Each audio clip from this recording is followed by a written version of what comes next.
So when we're talking about shoulder health, obviously the shoulder and the shoulder blade are very important, but what is also very important is the rib cage, because our shoulder blade sits on top of our rib cage. So if our ribs are out of whack, our shoulder blade will be out of whack, and our shoulder will be out of whack. So it's hard for me to give you specific advice right now because I don't know what you look like. I don't know where your rib cage is, but just very general advice overall is try to fill all parts of your lungs to expand all parts of your rib cage. The coolest thing about our lungs is that they fill like a glass of water, bottom to top. So normally I am like this, upright. I imagine you're normally like this as well. So your lungs will fill bottom to top. And as you imagine, it's going to get harder to fill the top area. Or maybe we do a lot better at filling over here, but not quite so well filling over there or anything like that. So there's two positions that I highly, highly recommend. One is a side plank position with your knees down and out in front of you, elbow beneath the shoulder. Get those hips off the floor. So here, and you should feel the bottom abs, side abs engaged.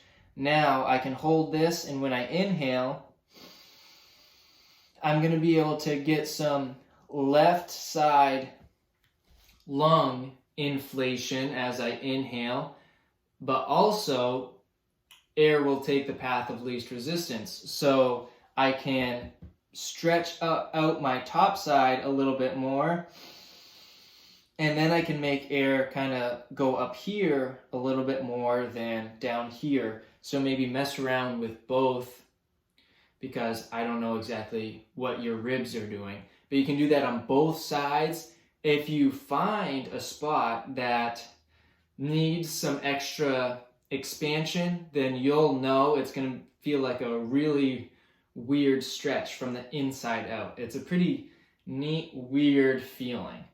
But so side plank on both sides, mess around with the stretching or reaching around with the top hand.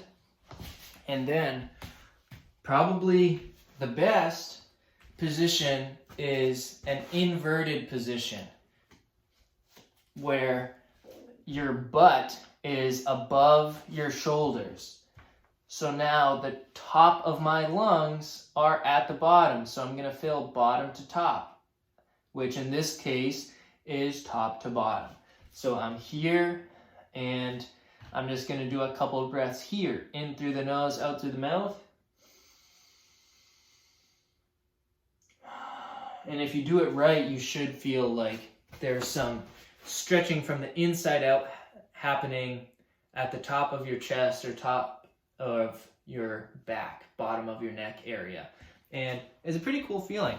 And if you do it right, your shoulders will feel good after. Okay? If you have any questions, let me know.